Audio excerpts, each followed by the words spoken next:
In the first video, we showed you how to measure the hull potential of boats, and you saw there that different hull materials had different potentials. But basically, a hull encases lots of electrons, so you've got a negative charge. So a really good hull is about minus 900 millivolts, and a rusty hull is about minus 300 millivolts.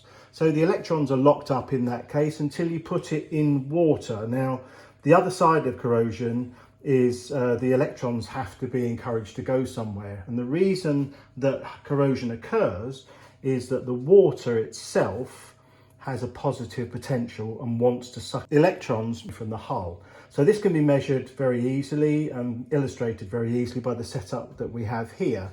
So instead of before connecting the positive terminal to the hull, what we've done is we've connected the positive terminal here to a platinum electrode. Now, platinum is inert. It does have a potential of around about 100 millivolts, and this is the same silver chloride reference electrode that we use to measure the hull. So what we're going to do is evaluate how corrosive the water is. It's called its redox potential or oxidation reduction potential, ORP. Now, a standard reading in water, marine water, even tap water is what we see on the display now. It's around about 150 to 250 millivolts. That's normal. You can see that's positive. So whenever your boat hull is placed into water, it's in a positive potential, and they're trying to suck electrons from your hull. Electrons coming from your hull is corrosion.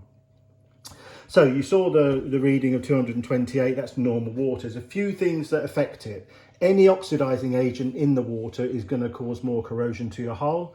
And probably the most common thing is changes in pH, certainly in river waters. If you get a bit of acid anywhere, obviously your hull is going to corrode a little bit quicker. And I can show you that here. I've just got a small thimbleful of dilute hydrochloric acid. We're going to mix that in this water here. Now, these are submersible probes, so obviously you can measure the potential in your river water, in your marina or what have you. What we're going to do then is we're going to read the potential.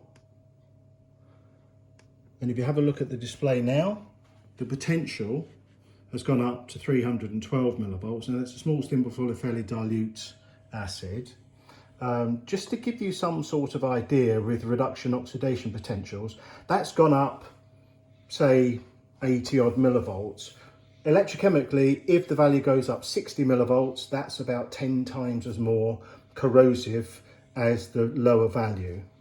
Now, the most corrosive thing pretty much is bleach, or if you look at swimming pools, obviously that oxidizes everything to keep it clean. So I've got a thimbleful of bleach here, and this will give you some idea of the scale that the potential of water can go to.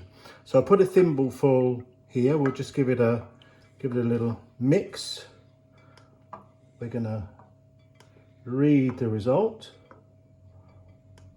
So that result is now stable at 720 millivolts. Now, as I said, chlorine in swimming pool waters is normally around about 2 ppm. This is going to be slightly higher in here, but as you can see, there's a lot of scope for oxidation. Now, if your boat was in a 720 millivolts water, it wouldn't last very long. The hull would be corroded pretty quickly. There is one thing that accelerates that, and we'll deal with that in the next video. The next video we're going to do with stray DC. That is what happens when you introduce stray DC into the water. That is the major cause of corrosion in marinas, be it marine or freshwater.